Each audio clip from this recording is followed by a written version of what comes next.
Welcome back to the Deep Dive. Today, we are taking a massive stack of sources focused on one of the most recognizable yet persistently underestimated figures in modern culture, Richard Starkey. Known to the entire world, of course, as Ringo Starr. Exactly. And it's such a classic case, isn't it? The caricature just completely eclipses the man. It really does. For decades, the dominant narrative has been that he's the lucky one, the funny one, maybe the slightly simple Beatle, the guy who was just there. Right. The amiable fourth corner. But if that's all you see, you miss this profoundly compelling story of resilience, of compositional genius, and really of artistic longevity. So our mission today is to move past that shorthand. We want you, the listener, to walk away with a thorough appreciation for the sheer struggle Ringo endured just to survive. And then the revolution he quietly orchestrated in rock drumming and how he built one of the most durable post-supergroup careers in music history. This is about understanding Ringo Starr not as a footnote, but as an essential artistic and cultural phenomena. We've got an incredible journey ahead. We're tracking his evolution from a truly, a Dickensian childhood in poverty-stricken Liverpool. A childhood just riddled with near-fatal illness. Right through the chaos of Beatlemania, into the establishment of his unique musical fingerprint, and finally, his contemporary role as Sir Ringo Starr, Knight Bachelor. Recognized for services to music in 2018, it's an incredible arc. It is. That's the sweep of it. We're unpacking his unique style of drumming, those famous linguistic contributions we call Ringoisms, and we're going to dissect the genius business model behind his sustained success with the All-Star Band. And it's important to note, as of 2025, he remains the longest-living member of the classic Beatles lineup. Which is a testament to that same resilience we're about to examine. Okay, let's unpack this crucial beginning. We really have to begin with his birthplace, 9 Madryn Street in the Dingle area of Liverpool. And this location is so key, isn't it? It's everything. It was an inner-city area just defined by post-war austerity and genuine hardship. Ringo's parents, Richard Starkey and Elsie Cleeve, they were confectioners, but the poverty surrounding them was just pervasive. His biographer, Bob Spitz, he didn't pull any punches when describing it. No, not at all. He called his upbringing, and this is a direct quote, a Dickensian chronicle of misfortune. And that language, it feels exactly right when you look at the details. It really does. I mean, the houses in the Dingle were described as being tiny, postage stamp-sized, was the phrase. Wow. Yeah, and, poorly ventilated, crumbling plaster walls, just the absolute epitome of working-class struggle in the 1940s. And the situation at home wasn't much better. No, the domestic situation mirrored the economic hardship. His father, also Richard Starkey, they called him Big Richie, he was often absent. Prone to drinking, right. Yeah, prone to drinking and dancing in pubs for days at a time. This left his mother, Elsie, in this incredibly precarious financial position. She was trying to survive on meager support payments. I think I read it was 30 shillings a week. That's right, 30 shillings. Just an impossible amount. So she had to take on these relentless, menial jobs before she finally settled into a 12-year stint as a barmaid just to keep their small household afloat. But poverty, as bad as it was really just the backdrop to a far greater threat. His health. His life-threatening health issues. It's just a relentless series of medical crises that you can see fundamentally shaped his personality and his opportunities. The first major blow came when he was just 6 years old. He suffered a severe attack of appendicitis, which was then followed almost immediately by peritonitis, a really serious abdominal infection. And this wasn't just a tough illness. I mean, for him, it was a near-death experience. He fell into a coma that lasted for days. For days. And his recovery demanded a grueling 12 months away from his family, spent in the Myrtle Street Children's Hospital. Just try to imagine the isolation and the fear of a 6-year-old enduring that in the 1940s. It's unimaginable. And the impact of this extended illness was immediate and devastating on his education. Oh, completely. When he was finally discharged in May 1948, his mother was so terrified of a relapse that she kept him home for almost another year. So by age 8, he's just severely behind. He was functionally illiterate and had a very poor grasp of basic mathematics, an impossible gap to make up. And he needed intensive help, which he got from a neighbor, right? A surrogate older sister. Marie Maguire Crawford. She gave him dedicated twice-weekly tutoring just to try and get him caught up. But just as he was starting to find his footing, tragedy struck again. 5 years later. In 1953, at age 13, he contracted tuberculosis. So another long period of isolation. 2 full years in a sanatorium. This, however, This is where the narrative shifts from just pure misfortune to, well, to destiny. This is the pivotal moment. This is what directly links his suffering to his future fame. Exactly. You're talking about the genesis of Ringo Starr, the drummer. Because the staff at the sanatorium, they were actively trying to counteract the debilitating boredom, right? Yep. Stimulate motor activity in the patients. And they encouraged them to form a hospital band. And that's where he received his first percussion instrument. And it wasn't a sleek, professional Ludwig kit, you know? It was a makeshift mallet crafted from a humble cotton bobbin. And he used it to strike the cabinets next to his bed. Just to create a rudimentary rhythm. The experience wasn't about professional ambition at all. It was about alleviating the immense mental and physical drag of 2 years of isolation. Music became his necessary release. That anecdote is so crucial because it shows that drumming was never about stardom or money first. For him, it was about therapy. It was about self-expression. Precisely. So when he finally returned home in late 1955, his motivation for any kind of traditional employment was understandably lacking. His initial attempts at work were, well, they were disastrous. Completely. He secured a job with British Rail, but mostly for the warm uniform that came with it. And then he was quickly laid off. After failing the mandatory physical exam, his past health history just kept coming back to haunt him. The system was already against him.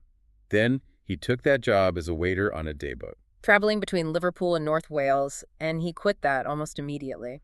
But not because he hated the job, which is the funny part. No, it was because he was terrified it might make him seem suitable for seafaring work, which would lead to conscription into the Royal Navy. He was actively trying to avoid the draft. It just shows the anxiety that young men were facing in that post-war era. It wasn't until mid-1956 that any stability emerged, and that's thanks to his stepfather, Harry Graves. Graves was truly instrumental, wasn't he? In every sense. Not only did he help Ringo secure a stable apprentice machinist position at a place called Henry Hunt and Son, but Graves also widened Ringo's musical horizons. He was a big band fan. A passionate fan of big band music artists like Dinah Shore and Billy Daniels. This exposed Ringo to these complex, rhythmic structures that were far beyond the scope of early rock and roll. And that machinist job, ironically, provided the final push toward his calling. It did. He befriended a coworker there named Roy Trafford, and the two of them just bonded intensely over the emerging skiffle craze sweeping Britain.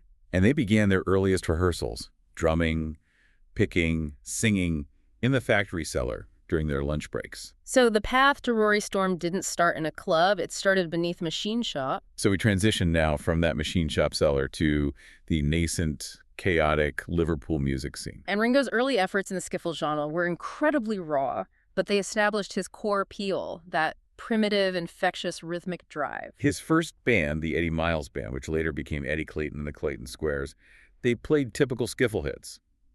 But you have to think about the setup. Oh, it was nothing. Ringo was literally raiding a thimble across a washboard. Or banging on biscuit tins and chairs. Yeah, this wasn't sophisticated percussion. It was just primal noise, creating what were described as primitive driving rhythms. It's almost impossible to imagine the Beatles' future being built on someone banging a biscuit tin. Well, that's why Christmas Day 1957 was such a pivotal moment. His stepfather, Harry Graves. He gifted him a real, albeit secondhand, drum kit. It had a bass drum, a snare, and this is the best part, a makeshift cymbal fashioned from a rubbish bin lid. A bin lid. But that crude kit was enough to professionalize his sound. It was. As skiffle faded in early 1958 and American rock and roll took over, that kit allowed him to transition seamlessly. And this led him directly to joining Rory Storm and the Hurricanes in November 1959. Which was a significant step up. I mean, they were one of the city's leading bands. And this is where Richard Starkey officially sheds his identity and becomes the legend. The stage name Ringo Starr was born from the numerous rings he always wore. Right. And the surname Starr was partly chosen because it intentionally suggested a country and Western influence, which was hugely popular at the time. Not only that, but it was self-aggrandizing in the best way. Their live shows leaned heavily on Ringo's stage persona, prominently billing his drum solos as star time. So even before he was a Beatle, he was already a stage personality. Absolutely. By early 1960, the Hurricanes were a huge draw. They were successful enough to secure a 3-month residency at a Butlins holiday camp. Which was seen as a massive achievement back then. A huge deal. That success then led them to the famous Hamburg residency at Bruno Koschmader's Kaiserkeller, starting in October 1960. I think we sometimes forget the hierarchy that existed in Hamburg. Yeah. The Hurricanes were the established band. They were top billed and paid significantly more than this fledgling, scruffy group called the Beatles. Ringo was already a well-known, respected drummer in that hyper-competitive environment. They absolutely knew him. In fact, Ringo first recorded with three of the future Beatles, Lennon, McCartney, and Harrison, on October 15, 1960. That's right. They were backing the Hurricanes singer Lou Walters on a cover of Summertime. So this wasn't just some casual meeting in a club. Ringo was already professionally integrating with them. And it wasn't just the Beatles who recognized his talent. Tony Sheridan, another key figure in that early Hamburg scene, tried repeatedly to poach Ringo away from Rory Storm. Which just proves that Ringo wasn't just waiting around for an opportunity. He was actively sought after because of his distinct driving rhythm. So that existing reputation made him the logical, if controversial, replacement when manager Brian Epstein decided to fire Pete Best in August 1962. If controversial is a good way to put it. But despite his standing among the musicians, the public reaction was just volatile. Volatile is an understatement. The public backlash was immediate and intense because Pete Best had this massive local following. We have accounts of literal protests outside venues. Fans were shouting, "Pete forever, Ringo never." And George Harrison, who was often the most outspoken of the group, he was even physically assaulted. He received a black eye from an upset fan during that transition period. So Ringo's early days as a Beatle were incredibly fraught. And just when the public was questioning him, his professional confidence was undermined by George Martin. Right. Ringo's very first official session was September 4th, 1962, but just a week later, for the second session for Love Me Do. Martin replaced him. He brought in a session drummer named Andy White. So imagine Ringo, who had just weathered that public storm, being told to step aside. He was relegated to playing tambourine on the singles A side. And maracas on the B side. P.S. I love you. It must have been a crushing, humiliating blow. It was. Ringo admitted he thought, "That's the end, they're doing a Pete Best on me." He believed he was about to be fired just weeks after joining. And Martin's explanation later. It was a bit defensive, I think. He said he simply didn't know what Ringo was like technically and wasn't prepared to take any risks on what was their crucial debut single. It's a moment of profound psychological insecurity for Ringo, but that moment of doubt was very quickly drowned out by the noise of Beatlemania. Oh, absolutely. By late 1963, the fans had done a complete reversal. They were calling for Ringo to sing. His popularity in 1964 globally was just staggering. You could actually measure it by the merchandise. I love Ringo. Lapel pins were the single best-selling Beatles merchandise item. He became a global icon, and he had this surprising impact on commercial industry, too. You're talking about the Ludwig drum logo. Exactly. Its prominent placement on Ringo's bass drum in every photo, every television appearance. Oh. It provided such a massive burst of unsolicited publicity that the Ludwig Company became the dominant drum manufacturer in North America for the next 2 decades. Just from that one placement, Ringo's presence was a cultural tidal wave. In live shows, he even maintained the old Rory Storm tradition of star time. And Lennon would intentionally place a microphone near his kit, and the resulting audience screams would rival the reception for the other three. It was his unique blend of deadpan humor and this sort of amiable shyness that made him incredibly relatable. And his personality translated perfectly onto film. When they released A Hard Day's Night, Ringo garnered the most critical praise. For his deadpan humor and, interestingly, for his extended non-speaking sequences. And that's a great anecdote we have to linger on. It is. The director, Richard Lester, actually had to arrange those extended non-speaking sequences, like the famous scene where Ringo goes off alone to take photographs. Because Starr had been out drinking all night. Exactly.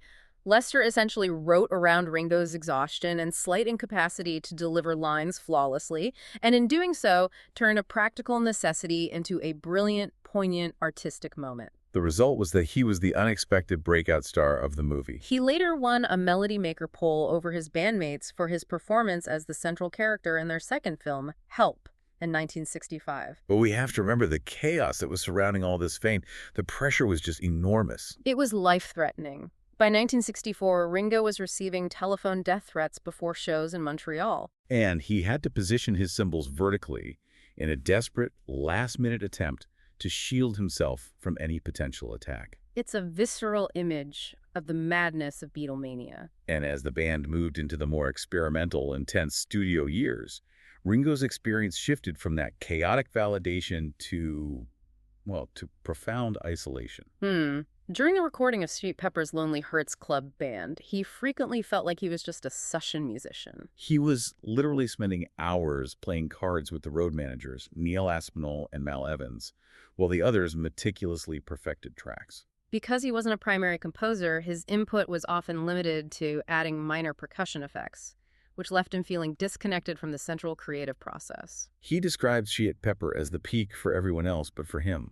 For me, it was a bit like being a session musician, his words. That feeling of being marginalized really reached its critical mass in 1968, prompting a pretty dramatic moment. He temporarily quit the band. The frustration stemmed in part from Paul McCartney's intense and pretty harsh criticism of Ringo's drumming on a track. So he needed to escape. And he did so on a holiday, on a boat, loaned to him by the actor Peter Sellers in Sardinia. And this is where that self-healing and creativity just intersect beautifully. It's a great story. While on the boat, the chef served octopus. Ringo, who is allergic to shellfish and generally squeamish, refused to eat it. And that conversation with the ship's captain about sea life sparked the idea for his most famous composition, Octopus's Garden. He wrote the initial structure on a guitar during that trip and later finished it with George Harrison's assistance. It's important to remember, though, that his very first solo-recorded Beatles composition showing his nascent songwriting muscle was Don't Pass Me By from the White Album. Right, so that's right.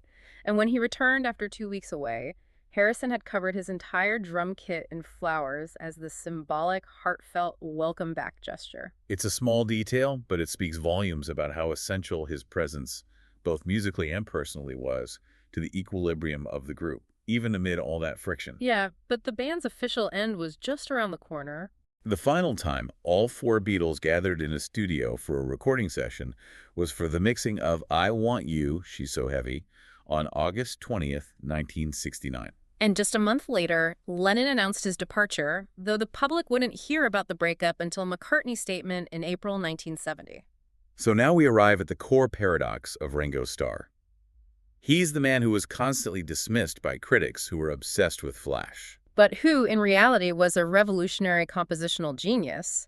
His drumming philosophy entirely emphasized feel and context over sheer technical virtuosity. He defined his own style quite humbly. He did. He said, "I'm your basic offbeat drummer with funny fills, because I'm really left-handed playing a right-handed kit." And that left-handed orientation, forced onto a traditional right-handed setup, is the absolute key to his unique compositional sound. Let's break that down because the mechanics of it are fascinating. Yeah. Because he was left-handed but played a right-handed kit, he was forced to play the hi-hat with his dominant left hand, crossing over to strike the snare with his right. So this cross-body playing creates a slightly awkward but incredibly original shift in timing. Exactly. His fills often start and end in unexpected places because he's leading with his dominant hand, creating that slightly delayed or off-kilter feel that makes the song swing so hard. And George Martin, after his initial doubts, eventually came to appreciate this immensely. He gave the definitive insight. He said Ringo hit good and hard and used the tom-tom well, offering that rock-solid backbeat. And this solidity was invaluable. The feel he brought wasn't just decorative, it was foundational. It provided a groove that allowed the others the freedom to experiment. He wasn't just supporting the song, he was defining it. The drummer Steve Smith noted that before Ringo, drumming was judged primarily by soloing and flash. Ringo, however, brought forth a new paradigm, showing the public that the drummer could be an equal participant in the compositional aspect. And that's so true. You can isolate his drum parts on tracks like Ticket to Ride or Come Together, and you instantly identify the song. It's not just rhythm, it's a melodic anchor. And beyond his technique, he influenced the actual sound of modern drumming itself. He was instrumental in popularizing the matched grip. Which is holding the sticks in a mirrored fashion over the traditional grip. Right. He also tuned his drums lower than was common, giving them a rounder, fatter tone, and he was early to use muffling devices on tonal rings to control cymbal and drum sustain. So his fat tom sounds and delicate cymbal work, as it's been described, were imitated by thousands. And when Ringo himself was asked to single out his finest recorded performance, he always pointed to the same song. The Beatles' B-side Rain.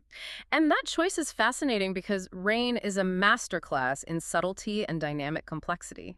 His drumming is almost moving in counterpoint to the primary melody in the verses. It's incredibly precise control over timing and texture. It shows what he could do when he was fully engaged and trusted by the writers. I think it's helpful to contrast his philosophy with the technical giants of the era. Ringo admitted that watching a virtuoso like Buddy Rich, Doesn't turn me on. right, he just didn't connect with drumming as acrobatics. And yet, he earned the respect from the next generation of technical masters. Phil Collins, a highly accomplished drummer himself, called Ringo vastly underrated. And he cited the complexity and placement of his fills on A Day in the Life as definitive proof of his genius.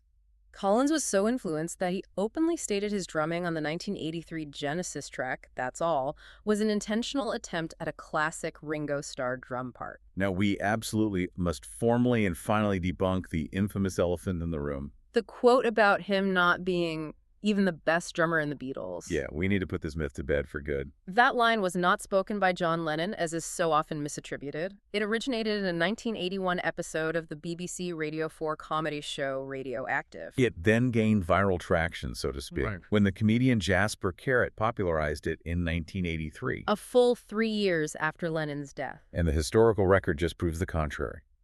John Lennon, in a 1980 interview, called Ringo a damn good drummer. He asserted that Ringo's talent was so undeniable it would have emerged even if he hadn't joined the Beatles. And furthermore, the recording historian Mark Lewison's detailed analysis confirms that over the entire 8-year recording career of the Beatles, there were fewer than a dozen instances where a session had to break down because of a mistake by Ringo. The vast majority of recording errors were attributable to the other three. This myth truly reflects public gossip and critical misunderstanding more than actual musical reality. So beyond his percussive genius, we have to celebrate his linguistic gifts. Yeah. The infamous Ringoisms. Oh, absolutely. These idiosyncratic turns of phrase provided several indelible song titles for the band. Our Hard Day's Night and Tomorrow Never Knows are the two most famous examples. They were these beautiful, accidental malapropisms that Paul McCartney noted were always wonderful, very lyrical, possessing a certain magic that fit the band's psychedelic and often surreal aesthetic perfectly. And he contributed actual lyrics, too. The poignant, specific line, darning his socks in the night when there's nobody there in Eleanor Rigby, that came directly from Ringo. It gave that song a touch of specific, lived-in humanity. And finally, his distinctive baritone voice. It was limited in range, which is why he rarely performed backing vocals. But Lennon, or McCartney, wisely tailored one song per album specifically to his vocal capabilities. And that gave us timeless hits designed for his persona, like Yellow Submarine, and With a Little Help from My Friends. That unique compositional approach, the feel over the flash, was key. But how did that translate once the safety net of the Beatles was gone? Right, let's trace his journey through the 70s. His solo career actually began amidst immediate tension with Paul McCartney. McCartney refused to clear his own solo album release date to accommodate Ringo's debut, Sentimental Journey. And it was a bizarre choice for a debut album, wasn't it? Totally. Sentimental Journey in 1970 was an album composed entirely of pre-rock standards with arrangements by legendary figures like George Martin and Quincy Jones. He wasn't trying to beat Lennon or McCartney at rock. He was carving out a nostalgic niche. And he followed that up the same year with the commercially unsuccessful country-inspired album Beaucoup of Blues. Recorded with Nashville session players like Pete Drake. But while those early efforts showed him experimenting, his third album, Ringo from 1973, became his definitive commercial and critical peak. And this album established the template for his entire future career, relying on powerful, high-profile collaborations. All three former Beatles contributed, and it resulted in massive hits. The chart-topping U.S. #1 single, You're 16. And the beloved Photograph. This album proved that the Ringo charm was bankable, but only when he surrounded himself with guaranteed high-quality talent and songwriting. He also scored massive singles outside of his albums during this period. It Don't Come Easy, which he co-wrote with George Harrison. A US-UK top 10 hit. And Back Off Boogaloo, which became his most successful UK single, peaking at #2. But the mid-1970s brought a sharp downturn. And this coincided with Ringo's deepening struggle with addiction. The excess of that era led to some very dark places. He was part of the notorious Hollywood Vampires Drinking Club, a group that also included Keith Moon and Harry Nilsson, which became synonymous with the hedonistic, destructive rock and roll lifestyle. He later gave a chilling assessment of that period, didn't he? He did. He commented that the roles had reversed. We weren't musicians dabbling in drugs and alcohol. Now we were junkies dabbling in music. This was an era defined by indulgence rather than output. And in the midst of that excess, Ringo also branched out into incredibly surprising non-musical ventures. Like his furniture and interior design company, R.R. Ringo, or Robin. He co-ran it with Robin Cruikshank from the late 60s into the 80s, and this wasn't some vanity project. They were serious. They designed apartments for people like Harry Nilsson and Paul Raymond, and they even secured contracts designing interiors for palaces in Abu Dhabi and Oman. It shows a surprising acumen for design and business outside of music. He also made his directorial debut with the T-Rex documentary Born to Boogie in 1972. But this period of indulgence took a severe toll on his health. In 1979, he became seriously ill with intestinal problems directly related to his childhood peritonitis. Requiring the surgical removal of several feet of his intestine, he came close to death yet again. Which brings us to the ultimate turning point, the crucial moment of redemption. In October and November of 1988, following years of what he described as living in a blackout, He and his second wife, Barbara Bach, who he married in 1981 after meeting on the set of the film Caveman, they attended a detox clinic in Tucson, Arizona, and embraced sobriety. and he reflected on the scale of the cost of that addiction, stating, "Years I've lost, absolute years. I lived in a blackout." Sobriety was a required foundation for the launch of his most successful, enduring, and I would say ingenious concept. Ringo Starr and his all-star band. We have to analyze this formula because it's a stroke of genius in music industry logistics. It is. The model is elegantly simple and massively reliable. The band features Ringo and a rotating lineup of highly successful musicians who perform his songs interspersed with their own well-known massive hit material. It's a business model built on guaranteed nostalgia and shared risk. The first show was July 23, 1989, in Dallas, Texas. And it immediately clicked. It solves several problems for Ringo. He doesn't have to carry the entire set list of hits himself. He guarantees the audience a massive playlist of hits from people like Joe Walsh or Todd Rundgren. And most importantly, he gets to be the central drummer, playing the parts he loves. Exactly. But let me offer a critical counterpoint here. While it's brilliant, logistically and financially, I mean, it's a guaranteed success, isn't the All-Star Band essentially an exercise in highly curated nostalgia? Does this format allow him to release challenging new music, or is he primarily just leveraging the past and curating a hit parade? That's a fair challenge. And it is absolutely rooted in nostalgia, but its genius lies in the adaptation. How so? Ringo recognized that his greatest asset post-Beatles wasn't necessarily his own individual creative output, but his position as the central connector in the rock and roll fraternity. So the All-Star Band allows him to monetize that network. Precisely. He maintains artistic relevance through collaboration while guaranteeing a high-quality product for the fans, its longevity by association. That makes a lot of sense.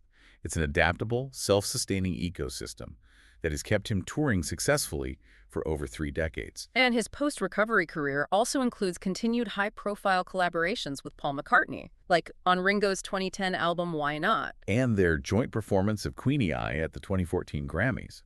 He was also vital to the Beatles anthology project in the mid-90s, recording drums on the new tracks Free as a Bird and Real Love. And outside of his music and design career, he has this substantial film and television presence that often gets overlooked. After the Beatles' films and roles in bizarre features like The Magic Christian, Blind Man, and The Ridiculous Caveman. He even portrayed the Pope in Ken Russell's over-the-top film Listomania. But for an entire generation of children, he is most recognizable as a children's television figure, often through his voice. Exactly. He was the gentle, soothing narrator for the first 2 series of the original UK children's show, Thomas the Tank Engine and Friends, from 1984 to 1986. And he then successfully transitioned to the American spin-off Shining Time Station, where he starred as the beloved, magical Mr. Conductor in the first season. It's an interesting pivot, maintaining that benevolent, friendly public persona. And finally, his recent output shows he's not slowing down at all. In the 2020s, Ringo demonstrated an incredible adaptability. In 2021, he announced that he preferred to release EPs like Zoom In, Change the World, and Rewind Forward rather than labor over full albums. And this approach fits the modern music economy perfectly, releasing consistent, smaller bursts of material. But despite that focus on EPs, he delighted fans by announcing the release of a full country and roots album, Look Up, produced by T-Bone Burnett, slated for January 2025. This is a man who started with biscuit tins and TB and he is still producing relevant music in his 80s. Just incredible. Before we close, let's bring it back to the personal life and the monumental, well-deserved honors he has accumulated. He was first married to Maureen Cox from 1965 to 1975, and they had 3 children, Zach, Jason, and Lee. And notably, his son Zach Starkey followed in his footsteps. He became a highly respected professional drummer who has played with bands like The Who and Oasis. His current marriage to the actress Barbara Bach, whom he married in 1981, has endured for over 4 decades now. They split their time between London and Los Angeles. He also holds the distinction of being the first Beatle to become a grandfather in 1985. And later, the first Beatle to become a great-grandfather in 2016. His professional accolades are genuinely staggering, reflecting his lifelong contributions. He is a double inductee into the Rock and Roll Hall of Fame. First as a Beatle in 1988, and later as a solo artist in 2015. And that second induction is so critical as it was specifically in the musical excellence category, which differentiates his entry from the others who were inducted as performers. This recognition finally formalized the long overdue appreciation for his technical and compositional contributions to the form. And then there are the royal honors. He and the other Beatles were all appointed members of the Order of the British Empire, MBE, in 1965. But in 2018, Ringo Starr was appointed a Knight Bachelor in the New Year Honors for services to music, officially becoming Sir Ringo Starr. He holds numerous other unique honors, including an Academy Award for Best Original Song Score for the film Let It Be in 1970, and an honorary Doctor of Music degree from Berklee College of Music in 2022. There is even a minor planet, 4150 Star, named in his honor. The cosmos recognizes his influence. On a personal note, he maintains a distinctive lifestyle focused on health and peace. He's a strict vegetarian. Avoids garlic and onions due to allergies, and he practices daily meditation. And if you ever see him or hear him speak, his personal philosophy and catchphrase is consistently simple and sincere. Peace and love. That phrase, which he champions relentlessly, speaks to his role not just as an artist, but as a key personal and artistic connector. He was the one member who managed to stay friendly and collaborative with John, Paul, and George, even during their most bitter, fractured solo periods. He's often seen as the emotional anchor, the most resilient, approachable member of that quartet. Which brings us to our final, provocative thought for you to chew on. Ringo Starr was dismissed for decades by critics who prioritized technical brilliance. But his entire career, from surviving Dickensian poverty and illness, to inventing rhythms on a rubbish bin lid, to designing the immensely durable all-star touring model, proves that he possesses an intangible compositional feel that cannot be taught.